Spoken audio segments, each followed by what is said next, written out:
Hello and welcome everyone, this is Calebovitsch coming to you with another episode of Deck Check. Today we will be diving into the Throne format after all the market changes, i.e. all markets are black markets. And we will be revisiting a fan favorite from some time ago called Killer Wisps. Stay tuned. The Killer Wisps moniker for this Xenan-based deck in the Throne format comes from just playing a lot of Wisps and giving them Killer. Plain and simple. Also, getting them back into play, and back into play, and back into play again.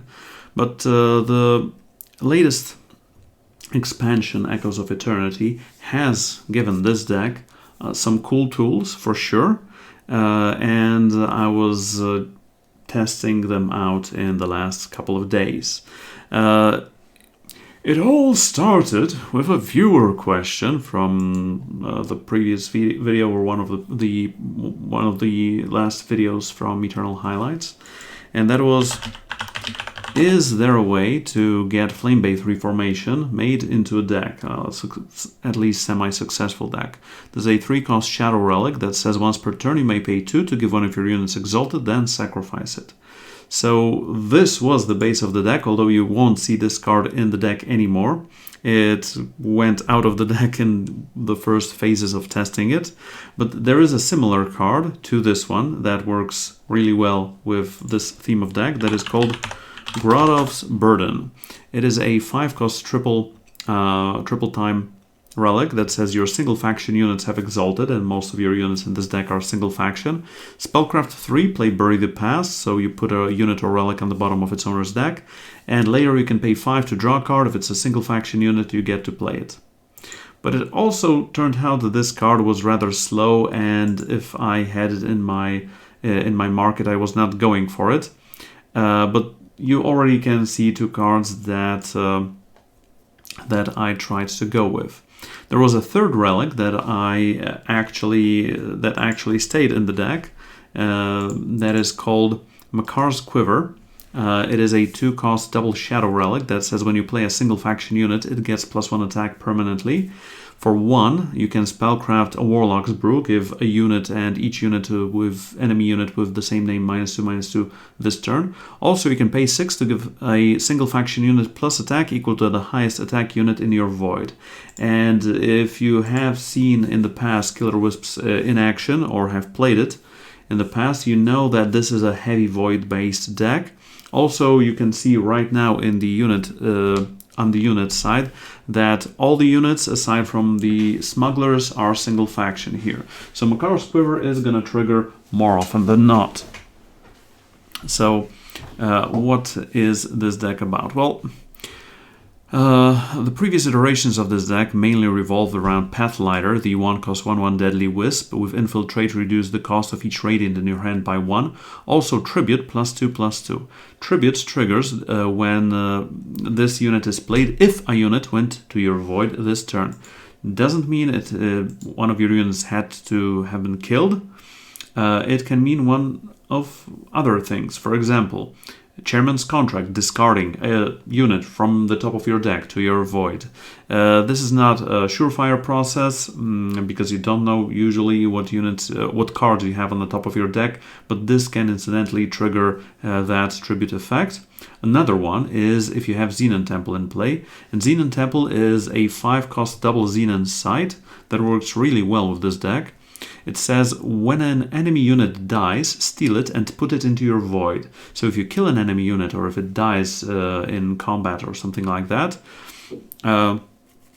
you put a unit into your void. So if you somehow on the same turn play Pathlighter, its tribute is triggered.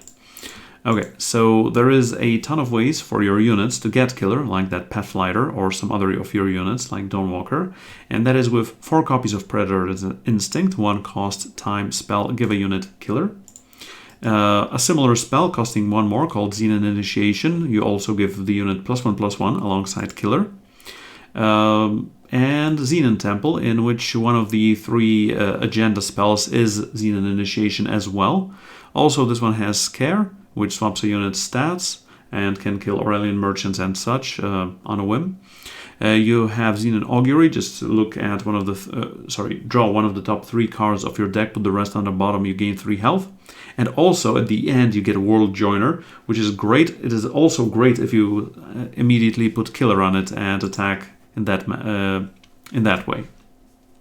But how does this all combine here? So you want to give your units Killer. So what are those units? And why are those units the ones that you want to put Killer on?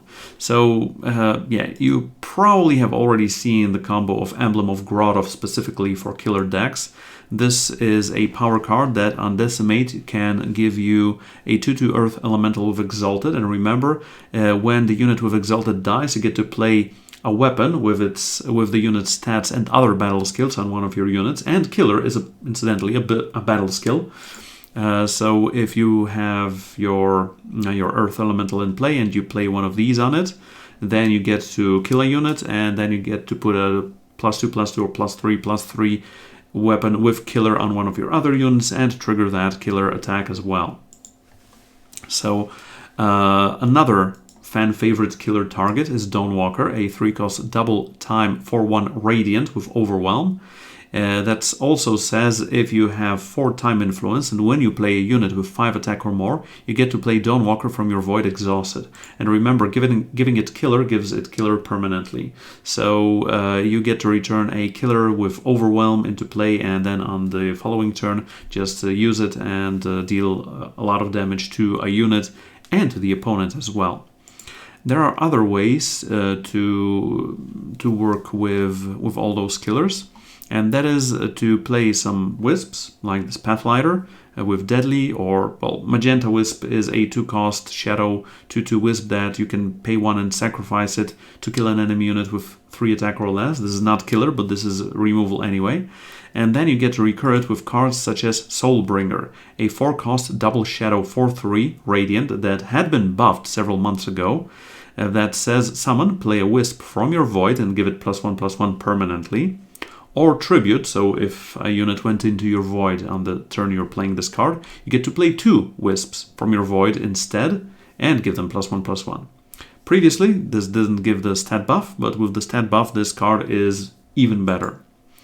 So that's the plan. You play your Wisps or your Exalted or your Dawnwalker, then you give them Killer, then you use them on opposing units, and then you get to get them back, etc., etc., etc.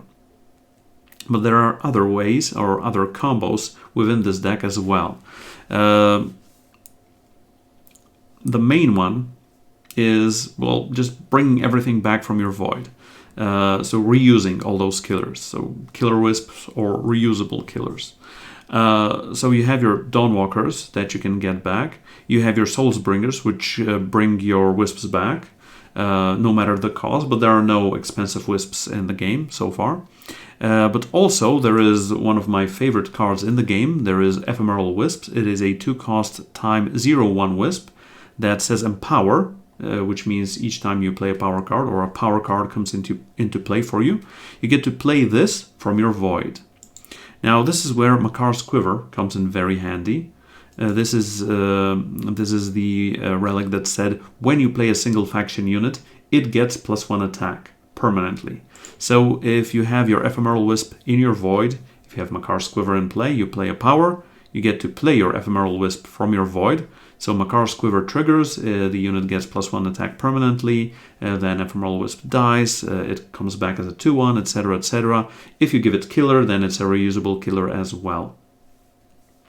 Rounding out the Wisp count, we have 2 copies of Entrancer. This is a 1-cost 1/1 time Wisp with Flying that says on summon you get to silence a unit with cost 3 or less in the enemy player's hand, which usually catches merchants.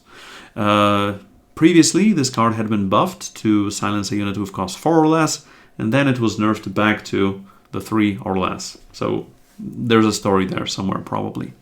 I mean, this one used to silence Vara in the opponent's hand. But right now it usually just works on merchants and cheap units. So we have 2 copies of Entrancer, 4 copies of Pathlighter. In the 2-cost slot, we have 3 copies of Emerald Wisp, 3 copies of Magenta Wisp, and 3 copies of Dark Wisp. It is a 2-cost Shadow 1/1 Wisp that on Entomb, which means when it dies, you get to draw a card. You can pick and choose between all those 2 costs. There had been versions when I was running 4+4 of 2 of these in all the combinations, but I believe each of these has a use in this deck. You could be running 4 Ephemeral Wisps here, but I believe having 2 is usually slightly redundant unless you are just chump blocking en masse and drawing tons of power. 4 copies of Dawnwalker, 4 copies of Ebon-Dune Smuggler, the 3-cost 2/2 Ambush Xenan Merchant that on summon you get to swap a card from your hand with a time or shadow card in your market, because right now all markets are all markets are black markets. Yes, that is why I'm using these instead of any others. And as you can see right now in the market, just a quick glance, I have both time cards and shadow cards there, so having the Xenan Smuggler is slightly better. Aside from the 4 Soulbringers, rounding out the unit count, we have 3 copies of Void Drummer, the 3-cost 2/2 double Shadow Wisp with Unblockable that also has the ability of when this attacks, units in your Void get +2/+2 permanently, which is great if you have Ephemeral Wisps in play, but also this means you have to look out and be careful about the order of cards you play in a turn. For example, first attack with the Void Drummer, then play a power to get your Ephemeral Wisps back into play. They are bigger now. Also, a quick note when it comes to Dawnwalker. This one says when you play a unit with 5 attack or more, you get to play Dawnwalker from your Void exhausted. So, Calebovitsch, what happens if you have Makar's Quiver in play, the relic that gives a unit +1 attack, and for example you play a Soulbringer, which is a 4/3 when you're playing it, but it gets +1 attack when it comes into play? And the answer is no, you don't get Dawnwalker. The unit has to have at least 5 attack already to trigger that. Alright, talked about the units, the attachments, the sites, talked about most of the spells. There are also 4 copies of Banish here as the non-killer removal of choice, and although this is a killer deck, you still need some non-killer effects to get rid of opposing units. Banish is here because it serves a double purpose. It kills units or relics. Relics such as Adjudicator's Gavel, because all Void hate hurts you, usually, more often than not, but you can kind of play around it, some of it at least. The downside of Banish is that it doesn't catch everything, and the biggest target it does not catch is currently Grotov's Stranger. Also said Favored, but also doesn't catch Grotov's Favored, sorry, playing too many drafts usually. And last but not least card, the non-power card I wanted to talk about, is called Aramot's Machinations. And here is just a small teensy weensy Zoltan throne that the huge Aramot Nightmare wants to conquer, but then got formatted out of the hard drive. A reference to one of my previous deck checks. This is a 5-cost Xenan spell that says play a 1-cost unit, a 2-cost unit, and a 3-cost unit from your Void. They get +1/+1 and Overwhelm permanently, which works wonders with cards such as Soulbringer and all the other 1, 2, 3s that are here. This also could answer the question for you, why am I running Entrancers? Do you need those 1-drops? And the answer is usually yes, because this makes Aramot's Machinations that much better.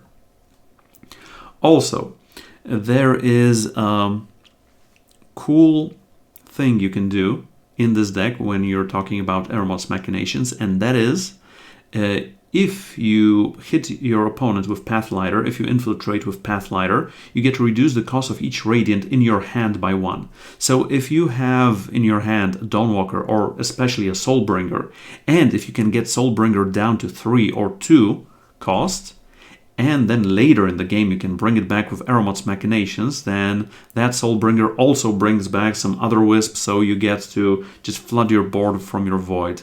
And the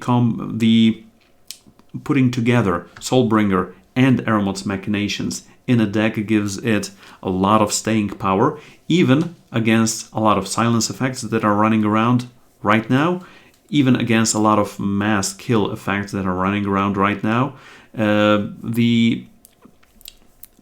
The biggest threat card against this deck is obviously Grotov's Stranger, because you can't catch it with Banish, you can only catch it with your Market Desecrate, or you can catch it with your big killer units or deadly killer units. But if it reshuffles your Void back into your deck, well, then it sets you back, usually. You can play around it, but that is, I just wanted to point out that for sure that is the biggest problem card out there right now. So in other words, if, or rather when, we see another Grotov Stranger nerf, this deck should be even better. Also, this deck could be running Grotov Stranger for all I know. It is not running a lot of sigils, but the draw 2 cards effect is amazing on that one. Anyway, as far as power base goes, we have only 5 sigils because I needed to, or I wanted to, include 4 copies of Chairman's Contract in here as well. The power that does not give you any influence, but allows you to discard the top 2 cards of your deck to your Void when you're playing it, which does trigger tributes if you are lucky, but also it feeds your Void with units you can later bring back with Soulbringer, with Eremot's Machinations, etc, etc. So it feeds your Void quite well. Also 12 copies of Xenan Powers. I am not including any seeds here because I'm only running 5 sigils, so that would come into play depleted more often than not, and I'm not running any Seek Powers here. I was running 2 copies of Seek Power here in the past, but I believe, well, with some cards costing 5 and the rest costing 4 or less, you usually just can't play most of your cards out anyway. Now, for the market, the one we're getting with Ebon Dune Smuggler, the best card in a time market right now is Nahid's Distillation. I mean in a merchant-based time market, not a spell-based time market. This is a 6-cost spell that draws you 3 cards and costs 2 less if you exhaust a unit to play it. So that usually means on turn 3 you're playing Ebon Dune Smuggler, getting Nahid's Distillation. On turn 4 you're playing Nahid's Distillation, exhausting your Smuggler, usually. Also in the market you have your usual killer unit. In this case it's Desecrate because it kills any unit. You can also just run Death Strike here, or whatever that 4-cost fast spell is called. You have a copy of Unmake here, the 2-cost time fast spell that kills an enemy attachment, or 2 if you decimate a power. I decided to include a relic removal in the market just in case your opponent is running Adjudicator's Gavel, and you have your Ebon Dune Smuggler and not your Banish, because your Void is your best resource here. Speaking of Void as your resource, we have 1 copy of Dark Return here. Draw a unit from your Void, it gets +1/+1 permanently, so that you can bring back your Soulbringer, and it can bring you back some more Wisps, etc, etc.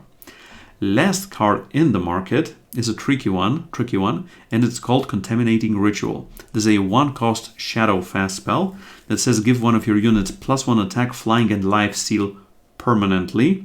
Also at the end of the turn, sacrifice it. Why is it here?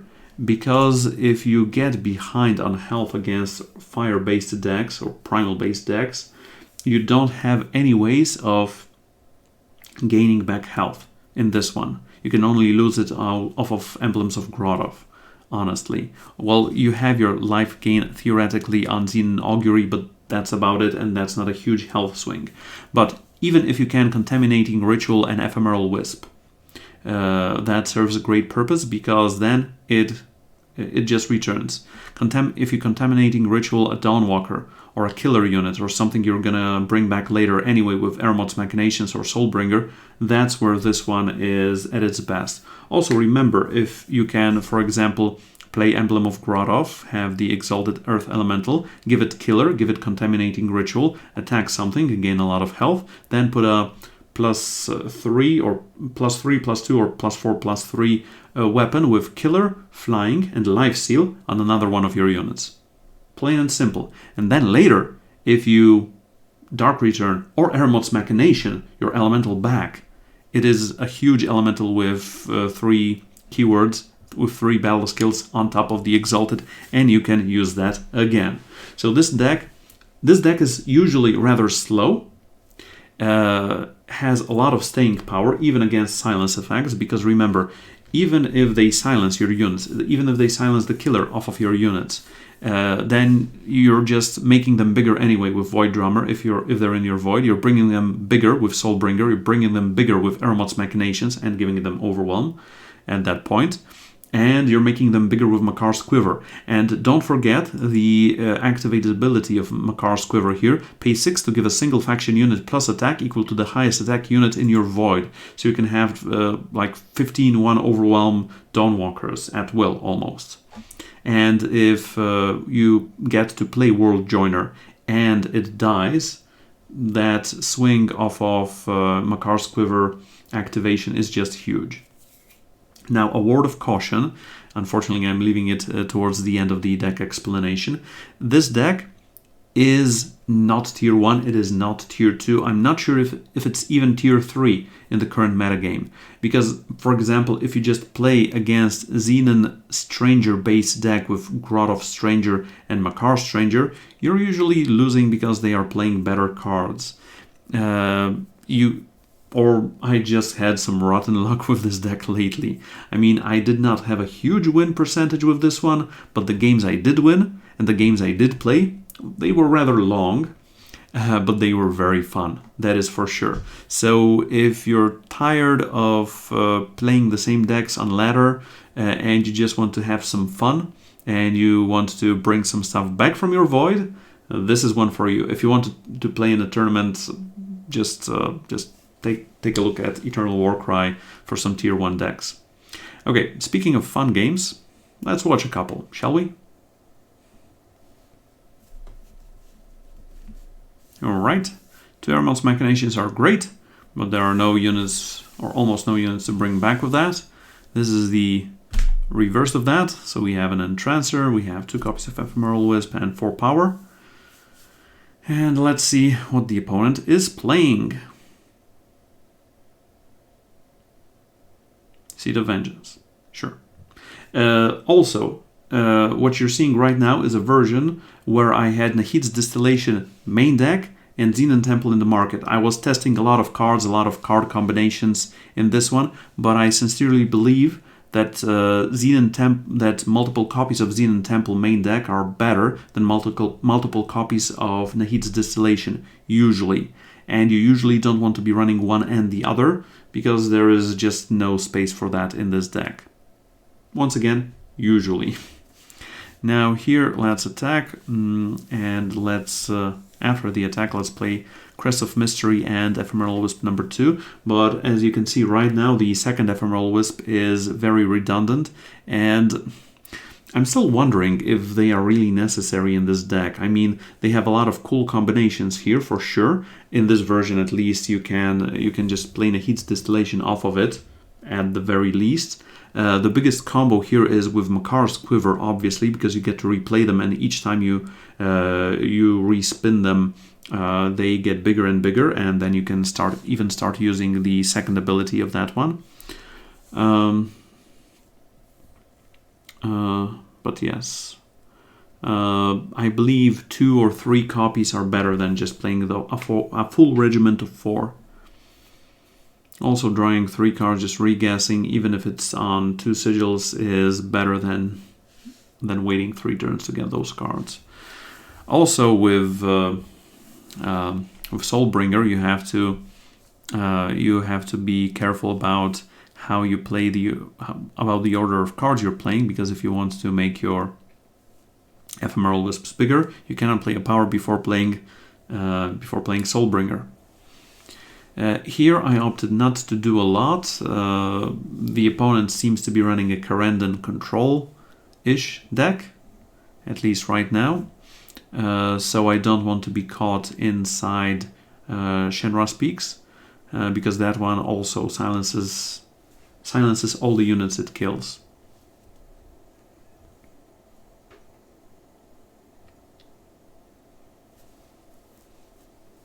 mean, that does not change the fact that I need to start playing some things to just get through on the board. And I opted to do that with Dawnwalker. If the opponent plays Shinra Speaks right now, then I'm a sad panda.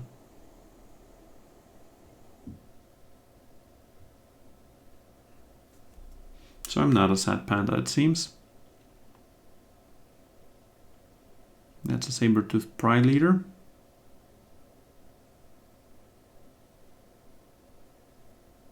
Yeah, sure, it can be in the void, does not matter. I don't have any Wisps here, so I'm not playing a Tributed Soulbringer because it doesn't do anything right now. And anyway, we have chump blockers, we have power. You also have to remember to stop playing power at a certain point in this deck, so that later you can have your Ephemeral Wisps to come back. Also, Makar Stranger stealing cards from our deck is just not nice, opponent. I was wondering whether to banish their Makar Stranger or not, but I opted not to.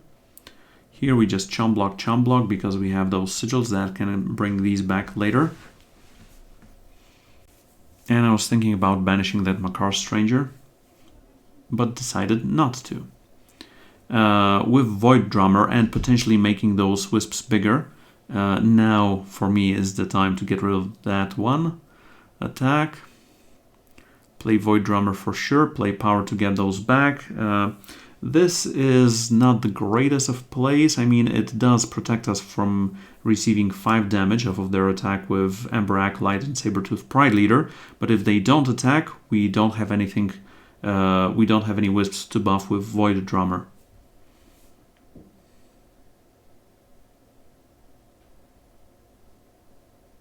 Another Makar Stranger, making our lives miserable. And giving it Killer. And killing both Void Drummer and our Flyer. And a Seek Power for that as well, sure. Yeah, let's just double block, because we're getting them back anyway.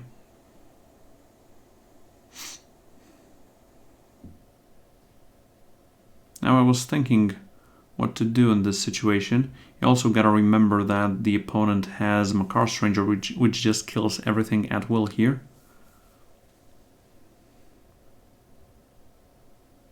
I mean, not everything. It kills 1 unit when it attacks. Yeah, I just opted to go for it all.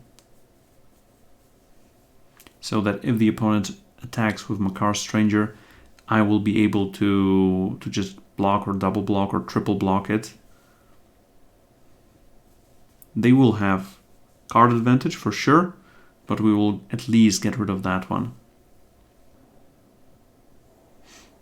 Okay, this means Pathfinder is coming up here.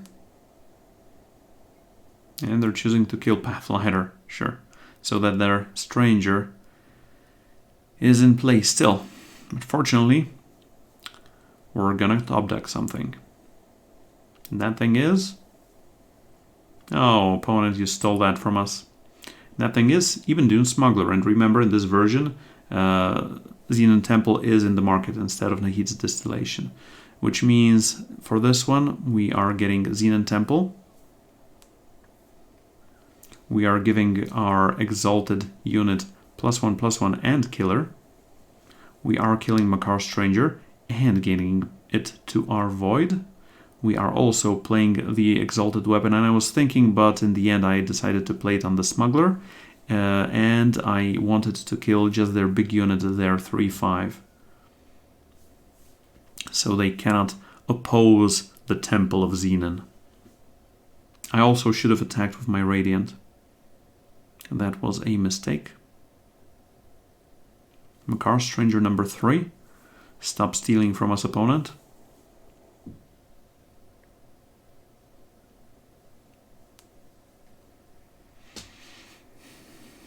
Slay. Sure. That was also the case of not putting all the eggs in one basket. Aramot's Machinations are going to work wonders now. Also, let's get Void Drum or Dawnwalker. Yep, Void Drummer it is. Unfortunately, Makar Stranger costs 5, so we cannot get it back with Machinations. But we have a 1, we have a 2, we have a 3.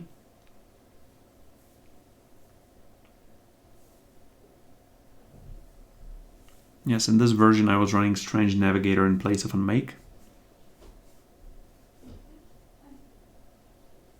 Alright, so let's see what the opponent has in hand or what. And Exalted Killer, and we could go for Smuggler, or we could just go for Void Drummer. Okay, we have the killer, so we can kill their stranger once again. Then we can put the weapon on our Deadly Radiant, or we can put it on the... Remember, this is killer and overwhelm. If we put it on Void Drummer, we can trigger the attack from that Void Drummer and get something for us anyway. And that Ephemeral Wisps gets back to its rightful owner. That's us! Also, I'm opting not to play Void Drummer, I hope, in case the opponent has something here, like Mass Removal, like the Shenra Speaks.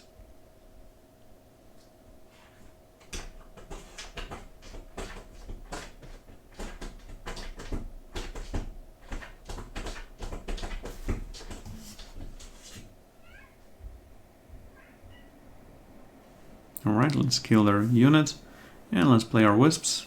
And even if the opponent kills them now, we still have World Joiner next turn.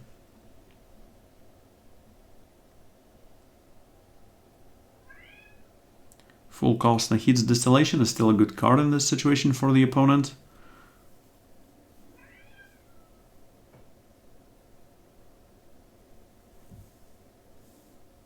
Sure. Amber Echo Lit.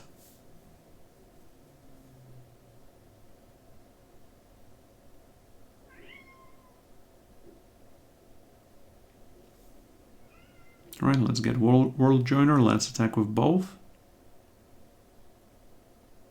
World Joiner gives us back the 6/3 Overwhelm Radiant.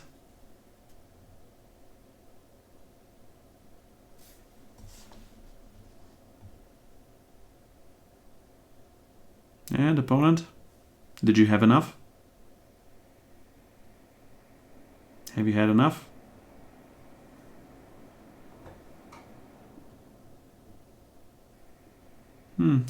Yes, giving killer to one of our units seems good.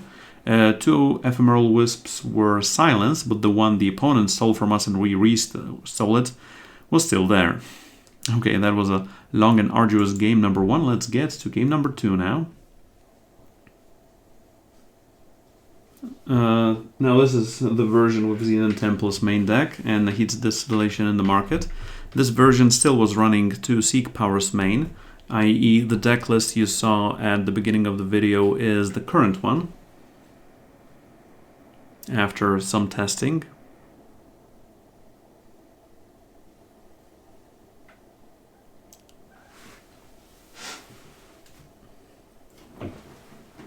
No. Okay, this is a problem from my streams as usual. You're gonna hear a loud noise, and that means cat is on the wall. And we're gonna get to discussing the game right now. So the opponent is playing Yetis, and we got to silence Womp Womp, because that is usually the biggest threat here. And we are chomping the small Yeti because we don't want the opponent to draw a card off of it. And then we have a Fearless Yeti, or a Fearless Kitty. And just a Magenta Wisp to block that one.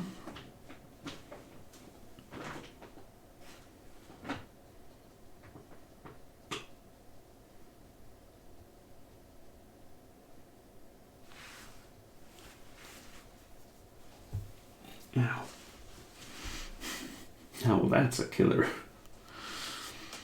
Also, I opted not to block because I wanted to use the ability of my Magenta Wisp and have a bigger Pathlighter. So here I should play Xenan Banner first, but I opted not to. I can attack. Sure.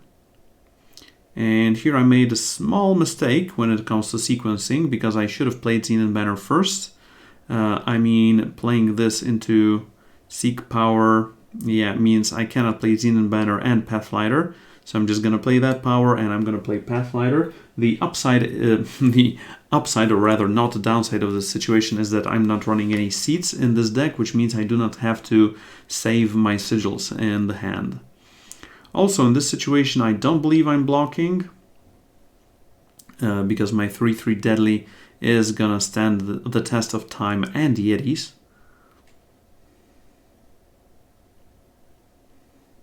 Alright, one turn before Xenan Temple is operational.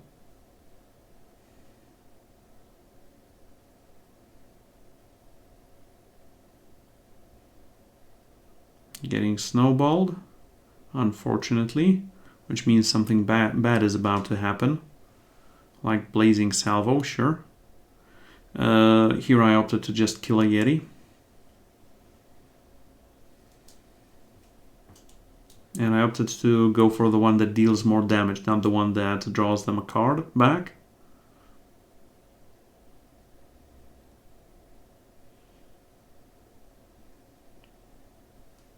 Sure, we're still at 20, which is still rather okay. Or even okay plus. Okie doke. I'm not sure if I should be decimating here or not. I opted to decimate.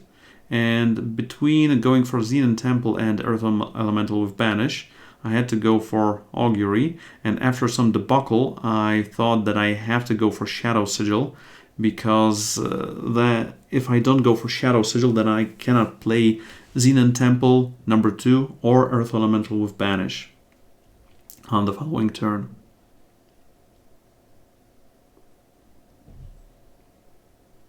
Thoughtrock's Masterwork means that the site is going down.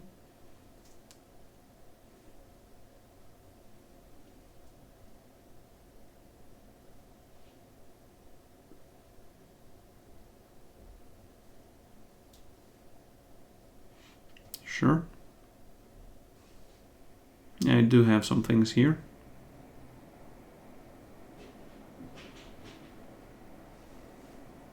And in a moment I have an option whether to play Smuggler or to play Banish when they attack after fending my unit off.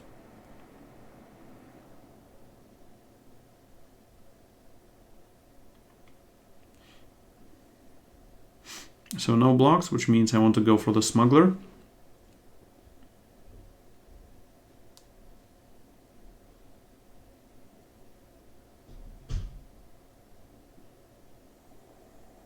Just a prank, yo.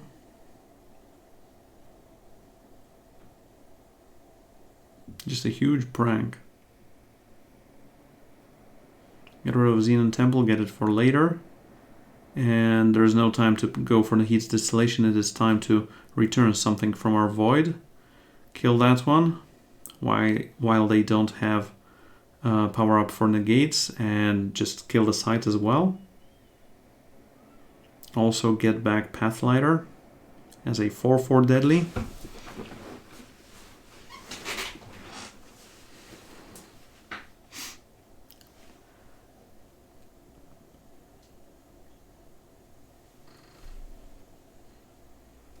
And the Edict of Linroy takes care of our big unit, and we are going down to 15 health.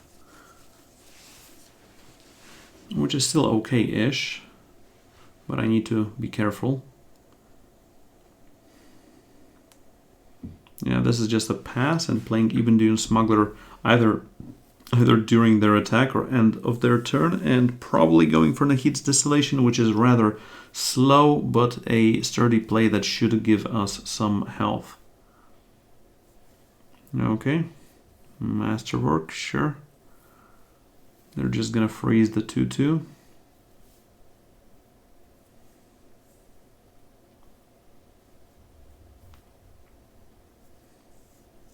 Okay, here I have to let it through and just attack their site with this one. And I also think I should go for Xenan Temple.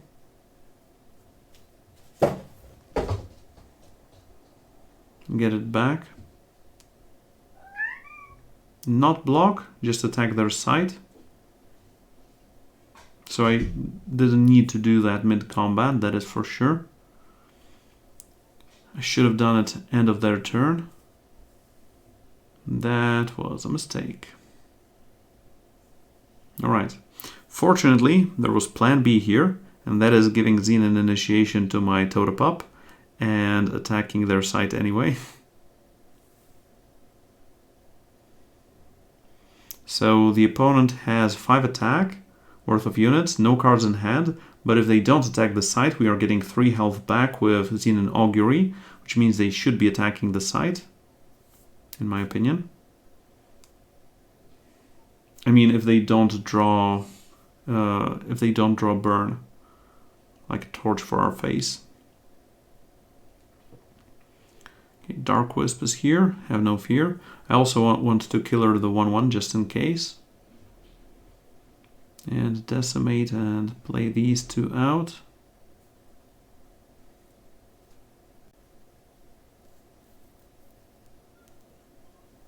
Sure. The opponent does have something there that is fast. That could be a Blazing Salvo and they're waiting for another card.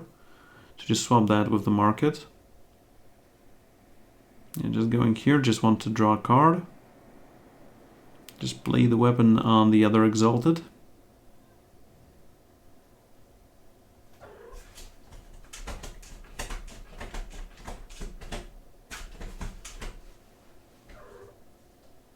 Dawnwalker.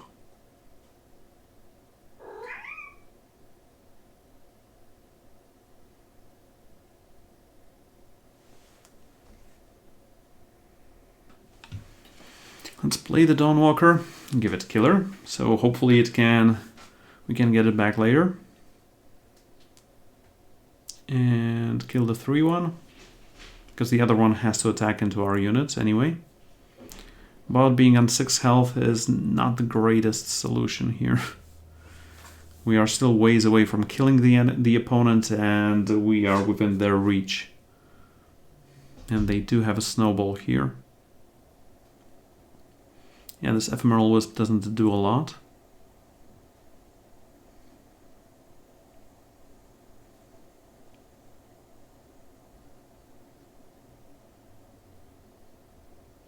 Double block and single block just to get rid of one of them.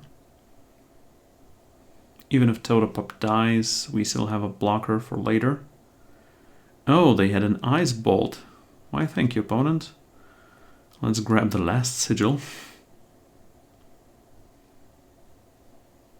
They still have a snowball, so we are technically at 5. We can grab that Ephemeral Wisp back now with our Xenan banner, so as to block both Pogs, because right now if we're drawing a power, we have 2 blockers. If we're not drawing a power, we have something good usually. I opted not to block with the Wisp. I don't remember why at this point. Makar's Quiver, we can play it, and that's about it. I mean, I am playing Warlock's Brew here because I can. I don't have 6 to prog that, unfortunately, but we have to just let it through to the opponent. Let him have it. Let him have it. Once again, I opted to double block. I don't want to drop down to 4 because they have a snowball, and if they have a torch there as well, then we're just gone. Yep. So our unit is gone anyway. Magenta Wisp.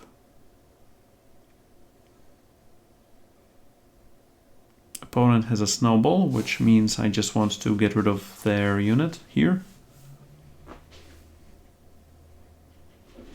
So we go down to 4, technically 3, and hope they don't have a lot of stuff there. Soulbringer is a great addition here. So we get to play one of the Wisps.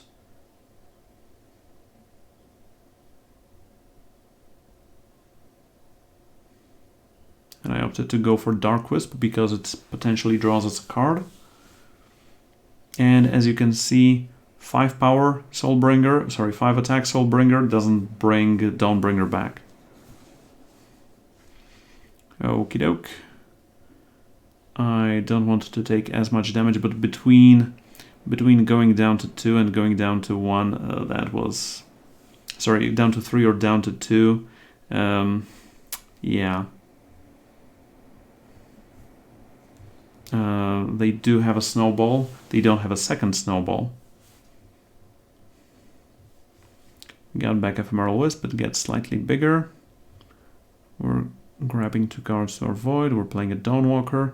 Now I was thinking, what if the opponent has another Champion of Fury, which means I have to either go all in here on attack for 5 down to 13, or just stay a while and make one of my units bigger and attack next turn.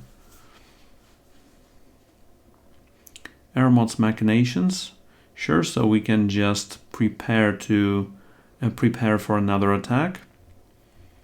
And when I was going through 1-drops, I was wondering which one to get. In the end, I opted to go for not the Killer Pup, but the Entrancer, just to see if the opponent has anything in hand to play, and Dawnwalker. And indeed, they did have a Pok-Pok. They have a Pok-Pok and a Snowball, which means if they draw a Yeti, they would play a Yeti, bond Pok-Pok, play 2 snowballs to our face, and we would die. And this gives us a chance. This gives us a huge chance. Such a huge chance that we are probably going to win right now. Indeed. Alright, these were 2 rather lengthy games, and that is going to be it for the game portion of the video. Let's head back to the studio and talk about the deck some more. Alright, as you can see, this deck does have some problems with finishing the opposition. It also could benefit from running a couple of higher cards, maybe even in the market, like Grottov's Stranger here or there as a finisher, or just cards that can bring us Dawnwalkers back more reliably, because right now we are relying on Ephemeral Wisp Chains or Makar's Quiver, or just strange card combinations such as Eremot's Machinations. Yeah, I believe at least you can see the durability of this deck. This is not a huge and crazy expensive deck so far. I mean, it does have 3 copies of Xenan Temple and 3 copies of Makar's Quiver, but you don't have to run all 3 copies of Makar's Quiver, or if you have Grottov's Burden instead of Makar's Quiver, you could just be running that. I mean, I did not test Grottov's Burden that thoroughly, and you can just give it a whirl. And when it comes to Void Drummers, there is another card that you can use instead of that, and that is called Xenan Cultist. Sounds like a deck name, but that is also just a card name, Xenan Cultist. So Void Drummer says when it attacks, it buffs your whole Void permanently, +2/+2. This one says when one of your other units dies, that unit gets +2/+2. So that is also for all your killers, etc., etc. Works slightly different, has a different stat line, doesn't have unblockable, but most of all isn't a Wisp, which means you cannot bring it back with Soulbringer, and that is the biggest difference. It is just a budget consideration for the card. And as I said, if you don't have Makar's Quiver, but you have Grottov's Burden, you could be running that in those slots as well. Other considerations here, you could switch temples and Nahid's distillations between main and market. For example, if you only have one Xenan temple, you can run it in the market and you can start running Nahid's distillations main deck. So this is the third budget consideration for the deck. And also another card I was testing. I mean, I was testing a lot of cards for this deck, but it was Strange Navigator, but this one would be better for sure if you are running the Stranger package, or at least Grotto Stranger in this deck. But if you're running Grotto Stranger, you should be running more sigils, which means you're not running Chairman's Contracts, etc., etc. So there is a give and take here on all those counts. So this one says when you play a Stranger, when any player plays a Stranger, including this one, each unit in their void gets +1/+1 permanently. Also pay 9 and exhaust this to draw 5 units from your void. So this is a mid-game consideration, but also a late-game consideration if it turns out that you are running pretty late. This would be a finisher. You can also, as a finisher in the market, you could be running Papa Asindel Revealed. or you could be running another Grot card. This time it's Grot Stranger. So yeah, there are a lot of considerations here that you can make, and hopefully you can make this deck better. You can make it more customized to what you like doing in Eternal card game, and hopefully you can have some fun with this build of Killer Wisps or a similar build of Killer Wisps. Okay, this is going to be it for my usual lengthy deck check weekly episode. Thank you very much for watching, and remember, if you're enjoying the content, click on subscribe. Doesn't cost you anything. Alright, deck check is over. Calebovitsch out. See you next week.